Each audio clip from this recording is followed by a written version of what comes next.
Probably the most famous sermon in the world is the Sermon on the Mount. It's the first thing that Jesus does in his public ministry in the Gospel of Matthew. He climbs a mountain, a bunch of people follow him, and he gives this sermon. It begins with the Beatitudes, where he proclaims blessing, and then he talks about faith and prayer and giving and forgiving.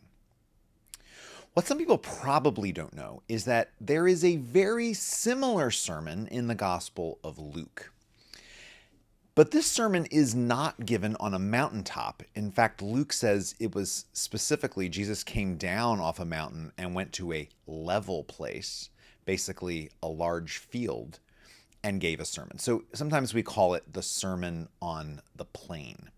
And it too begins with Jesus proclaiming blessings, beatitudes, and then he goes on to talk about faith and prayer and giving and forgiving. Because there's two sermons that are obviously in different geographical places and which are similar but not identical. There are differences. In the Sermon on the Mount in Matthew, Jesus says, "Blessed are the poor in spirit, and blessed are those who hunger and thirst for righteousness." But in the Sermon on the Plain in Luke, it's "Blessed are the poor, blessed are the hungry." It's not poor in spirit, it's not hunger and thirst for righteousness. In Luke, it's just people who are impoverished and people who are hungry. So, two sermons, two different places, not identical, and certainly not in the identical spot. There's a couple schools of thought on how this happened. One school, a small school, Division 3, is that Matthew and Luke remembered this sermon differently. They wrote their Gospels down 40 to 50 years after Jesus' life and ministry, his death and resurrection. And so after 40 or 50 years passed, it would be reasonable to assume that they would have misremembered some things. And so this theory would say that Matthew remembered the Sermon on a mountaintop, Luke remembered it on a big field, Matthew remembered Jesus talking about spiritual impoverishment, Luke remembered it as Jesus talking about actual impoverishment. And it's possible that might have happened. The other school of thought, and it's a larger school of thought, Division 1 with a good football team, is that there are two different sermons here. That Matthew is talking about a time when Jesus went up on a mountaintop, and Luke is talking about a different sermon when Jesus gave it on a large field. And therefore, the fact that they are different sermons, slightly, different wording, different order, isn't a misremembering. It's Jesus giving two similar, though different sermons, because he's got different people standing out in front of him. The modern corollary that I think of to this is modern day presidential politics. When you have a politician wakes up in the morning, gives a speech in Raleigh, North Carolina. They get on a plane, they give another speech in Des Moines, Iowa. They get on a plane and they go and give another speech in Las Vegas, Nevada. They're not giving three different speeches. It's the same speech. In fact, they usually have one speech they give just about everywhere. It's called a stump speech. But because the needs of people in Raleigh, North Carolina are different than the needs and concerns of people in Las Vegas, Nevada, the speeches are a little different. And so I think what we probably see here in Matthew and Luke is Jesus's stump speech that he gave on the mountaintop and on a plain. But I also think that this probably means that this is the sermon that Jesus gave many more times than that. Jesus would go into a village and he would probably give this sermon. He would begin with blessing. He would then talk about faith and prayer and giving and forgiving. He'd go to a large city and he would begin with blessing, and then he'd talk about faith and prayer, and then he'd go to the side of a lake or beside a river, and he would give a similar sermon that based around this body of teaching that he gave everywhere. What we find in both the Sermon on the Plain and the Sermon on the Mount, if this is true, this is like Jesus's teaching that he gave everywhere, we find the core of what Jesus's message was. And this week's gospel lesson puts a highlighter on that because it's the portion of the Sermon on the Mount and the Sermon on the Plain that for the last 2,000 years has been pretty much completely ignored.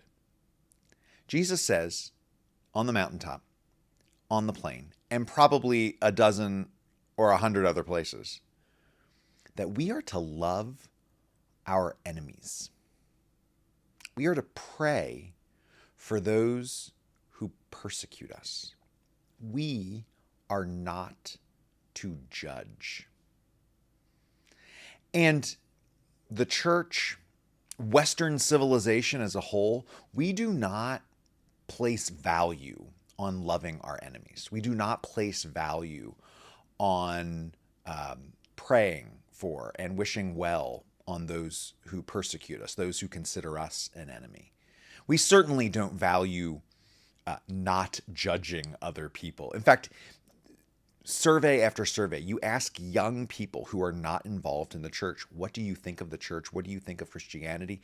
The number one thing they say is they're too judgmental. Like the one thing that Jesus told us not to do is now the thing that we are known for doing. We just haven't done this well. And I think part of it stems from the fact that we think that love is weakness. And so we think loving our enemies just doesn't work. It just doesn't work. It can't work. I mean, it's nice that Jesus said that and we're glad it's there in the Bible. We're glad he said it, but it's kind of pie in the sky and doesn't work. And my reaction to that is that how do we know? Because we've never tried it. Tell me the 100 years that Western civilization said, all right, we don't think it's going to work, but we're going to try loving our enemy. We're going to pray for those who see us as an enemy. We're not going to judge them. We're just going to love them. And probably won't work, but we'll see how it goes. Find me that 100-year period. Find me that 50-year period, that 10-year period, that 10-minute period where we as a civilization or we as a faith said we're going to give this a go. We haven't done it. And so it's kind of remarkable that we who profess faith in Jesus, trust in Jesus, we don't really trust that he kind of knows what he's talking about here. And if we were to have this conversation with people, the conversation would absolutely go to the place that these kind of conversations always go, and that's, what about Hitler? Right? What about Hitler? What do you do with Hitler? You can't love Hitler. You can't pray for Hitler unless you're praying that a meteor falls on his head. And to which I would say, yeah, I would have a very difficult time loving Hitler or praying blessing upon him.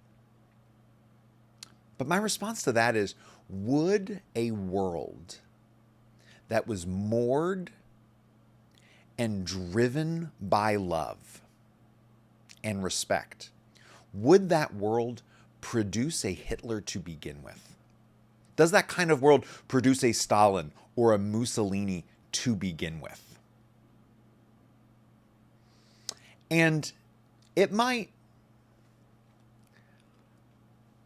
but it might not. And back to my first point, we'll never know. Now, I am not a Pollyanna, rosy-eyed optimist.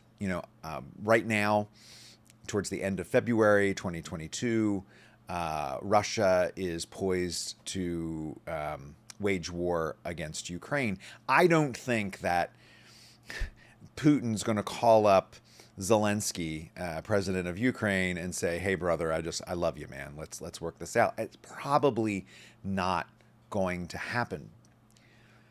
But here's what gives me hope. When Jesus gives these sermons, and in fact, when Jesus gives any sermon, he never goes to the seat of power. He never goes to Rome to preach to the emperor. He goes to Jerusalem, but he never preaches to King Herod. He doesn't go to the movers and shakers with this plan to love our enemies. He teaches love of enemies to the people, the normal people, the everyday people, the people who just happen to show up on a mountaintop or happen to show up in the middle of a field, a plain, or in a village, or in a city, or by the river, or by the sea, or wherever he was. And he told them, he told us, love your enemies, as if this movement doesn't begin with laws and decrees and ambassadors and executive orders and all of that. It begins with us. If this vision of Jesus, this vision where there would be a world where you would basically abolish enemies, that's what loving your enemy and praying for them means. If you love them and you pray for them long enough, they're no longer your enemy. That kind of world doesn't begin from the top. It begins with us. And we see that directly, not just from what Jesus says, but where he says it and who he says it to. And so my challenge to you this week, and I know it's a big one, is I want you to every day this week think about who's an enemy. Pick an enemy. Enemy might be too hard of a word. I'm not sure I have an enemy. Probably don't. But there are people that I don't like. There are people I have a very hard time respecting. There are people who make my blood boil. And so you probably have one of those too. And so think about them. And every day this week, I want you to lift them up in prayer. Not that a meteor is going to fall on their head, but you pray for them. And it might be just as simple as, God, here's this person. I know him. I know her. They make my blood boil. They really just stick in my craw. But you know what's in their head. I don't. You know what's in their heart. I don't. And I just lift them up to you and place them in your care. And do that today, and then tomorrow, and then the next day, and then the day after that. The next step there would be, after a week, 2, a month, a year of praying for this person, to somehow let that person potentially know that you were praying for them. Just say, hey, I know we don't get along. I know we have our differences, but I just want you to know I've been praying for you. And if that person is hearing a similar sermon from their church, if they're reading the Gospels and reading what Jesus said on the mountaintop and on the plain, they might just respond to you, hey, I've been praying for you too. I do want to say that if you are being abused, used, hurt right now, like you're in danger, this is not for you. If you are suffering under abuse, get out, find help, tell somebody. Maybe someday later, from a place of safety and mental well-being, you might begin to love your enemy. But this is not a call to stay in an abusive situation. But it is a beautiful way to inaugurate this kingdom that Jesus came to bring. And it's a kingdom without enemies.